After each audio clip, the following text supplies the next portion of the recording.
Well, we got a porno show going on in our window there.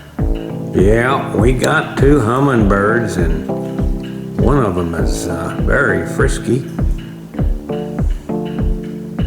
He had to get a drink. Yeah, we got hummingbirds mating. Right here in the front window. That's the boy on the right there.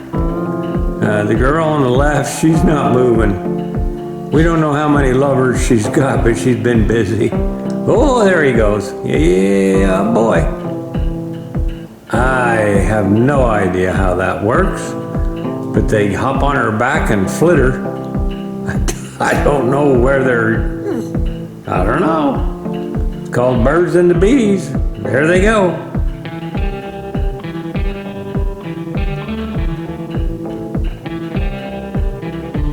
We found one hanging upside down the other day. I guess they do sleep upside down once in a while. Then the same one fell out of the tree. I don't know if it was a girl that he got tired and passed out or what it was. But we got porno in the old RAThbun's window today.